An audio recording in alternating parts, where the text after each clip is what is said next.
कहिया देबू माई दर्शन माया के मोरे भवन माना।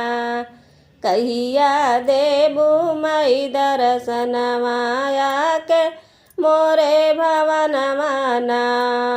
सांझ सबेरे राह निहारे हमहू के देई द अपन चरनिया। हमहू के देई द अपन चरनिया माई मोरे अंगना माना। कहिया देबू माई दर्शन माया के मोरे भवन माना। कहिया देबू माई दर्शन माया के मोरे भवन माना। आके मोरे भवन माना। आके मोरे भवन माना। कहिया देबू माई दर्शन माया के मोरे भवन माना। सेवा करके जन्म समारू।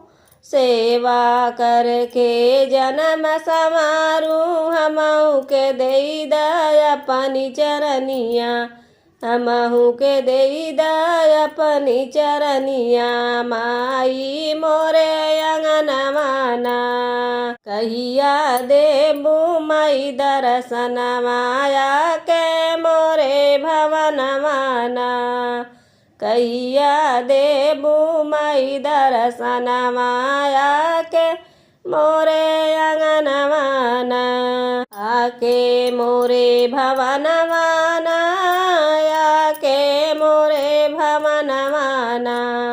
कहिया देबू माई दर्शन माया के मोरे भवन माना। कहिया देबू माई दर्शन आके मोरे भवन माना। भक्ति भाव में तन मन भाए। भक्ति भाव में तन मन भाए। हमहू के देई द माई दर्शनिया। हमहू के देई द माई बचनिया। आई के मोरे अंगना माना।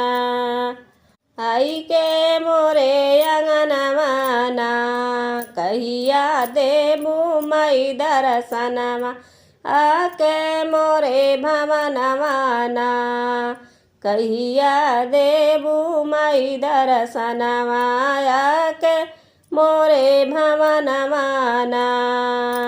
आके मोरे भवन माना। आके मोरे भवन माना। कहिया देबू माई दर्शन माया के मोरे अंगना माना।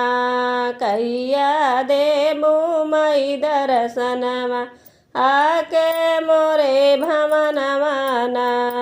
मायम्बे हम तो है पुकारी। मायम्बे हम तो है पुकारी। हमहू के कई द कार्य सनमा। हमारो कई द कार्य सनमा। बेहबल बाटे परन माना। कहिया देबू माई दर्शन माया के मोरे भवन माना। कहिया देबू माई दर्शन माया के मोरे भवन माना। आके मोरे भवन माना। आके मोरे भवन माना। कहिया देबू माई दर्शन माया के मोरे भवन माना।